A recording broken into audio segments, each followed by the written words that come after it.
Hello everybody and welcome to JayEmm on Cars, home of honest automotive content. And in that vein today, something very important to tell you. This video is about a product which is sold by one of my main sponsors. They haven't paid for this video, though they did give me some very helpful information. And so if you dislike videos that are made with a bit of corporate interest in them, then please feel free, check out something else. There's about 1,600 other videos on the channel, and I will not be offended if you want to go and watch one of those. However, if you do stick around, I promise to tell you about the single most important thing you can buy when getting a car that you aren't legally required to have. Something so important, in fact, that I think if you were to buy any new or nearly new car and not buy it, you should be committed. Got your attention? Right. What is it? Gap insurance. Simple as that. Now, if you know what gap insurance is, great. Congratulations. If you don't have any and you would like some, my sponsors are ALA. Their details are in the description down below. But what is gap insurance? Well, allow me to tell you very simply and easily, and I shall do so with this impromptu visual aid. Now, let's just say you go and buy a car. And what we're talking about here is what happens to a car over the time you've got it. And we're also assuming here that you're buying a car and you're going to finance it, which of course the vast majority of people do. What we have here is a fairly simple graph. Now on this axis here we have the market value of your vehicle, and down here we have the finance owing on it. Now, here's the idea in general. Okay, what happens is you buy your car, and let's just say you buy it here, okay? And then let's call this 3 years, okay? So you got your 12 months in the here, it's 24 here, and you're going to have 36 here. So what happens is as you make payments of your car, you know, you start off by owing your finance company this much amount of money, and then at the end you owe them nothing. You either hand the car back, you buy it off them, you refinance it, whatever. It depends on the type of finance arrangement that you have. But effectively what's happened is you've made an agreement. We are going to pay 36 payments of X amount per month, and at the end of it, provided you've kept to the agreement, all good. Fine.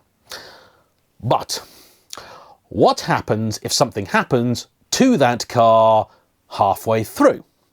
Now, you would like to think that what happens is that wherever you are along this bit here, that, well, your insurance will pay that out. That's not what happens. So what instead happens is you have a curve that probably looks more like this. So here's the actual value of your car. When you buy it, it goes down quite steeply. It might actually even be a more steep curve than this, depends on the car, of course. So it goes down like this, and then eventually it'll reach a point where, of course, the finance company's worked out what it should be worth at the end, and then, yeah, there you go. In fact, it might even be the case that some cars, you come towards the end, and it does that, and then what you owe the finance company is less than the car is worth, and they'll give you some money back, which is great. But if your car gets written off, let's say, here, there's a gap. That's what gap insurance is. It's as simple as that. Something happens to your car and your insurance company pays out, but your finance company is owed more. They fill in the blanks. And that's quite important because sometimes that blank can be quite significant. I asked ALA to give me a few examples here, so let me give you some real-world data. A BMW M135i xDrive purchased in June of 2022 was then damaged in a flood in January of 2024, so basically 18 months later, and the claim paid out £15,000. Yeah, that's 15 grand that person would have had to have found had they not got the gap insurance. Tesla Model 3 here, this is quite a surprisingly small payout, and maybe they were lucky because the cars were actually worth quite a bit of money at that point in time. It was hit by somebody else. The car was purchased at £50,000 in January 2022, and then just over 2 years later it was hit, and £3,500 was paid here, but This was a different type of gap. See, not all gap is born equal.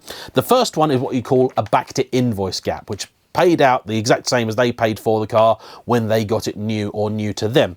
This one instead is a more cost-effective type of gap insurance, and it's the contract hire gap, which effectively means, yeah, your car is gone, but you don't owe anyone. You don't get paid extra on top, but you also don't owe anyone. The big one here, a Range Rover Sport HSE. Can you guess what happened to this? That's right, it was stolen. Now, it's worth £50,000. It was purchased in July of 2021, and 3 years later it was stolen.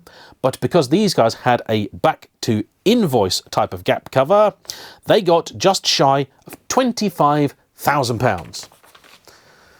So, if you're going to go and buy a car, just think for a second, if in 18 months' time it is destroyed and you have finance, can you afford to summon up a large amount of money like that?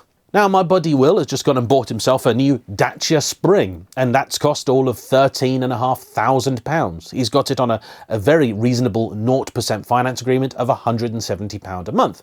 And he said to me, James, should I get gap cover? And I said, yeah, you should, because on a car of that value, it's not going to be particularly expensive. And I know for him, if someone were to tell him, by the way, you now owe us a couple of grand because of something someone else did, that's going to put him in a very poor situation.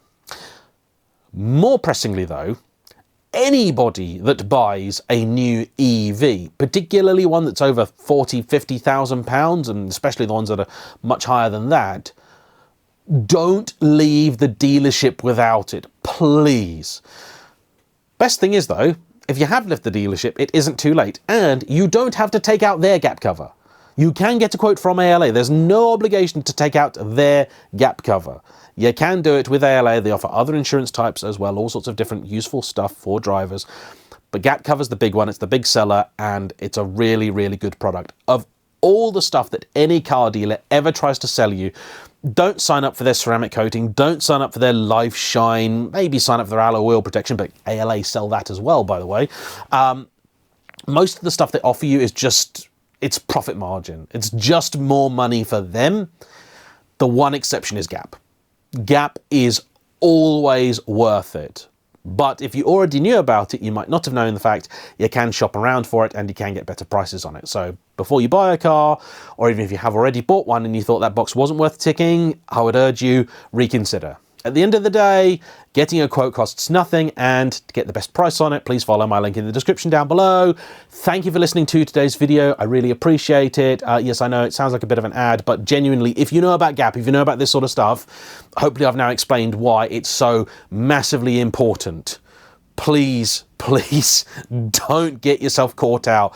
I've known a few people get themselves in really, really bad situations because of this, and it's just the industry not really caring. Personally, I think this is utterly wrong. Personally, I think if you're taking out a finance deal, then your insurance should cover you for the finance deal, but it's just not the way it works. So until something is sorted, gap cover is the best solution. Anyway, thanks everyone. Bye-bye.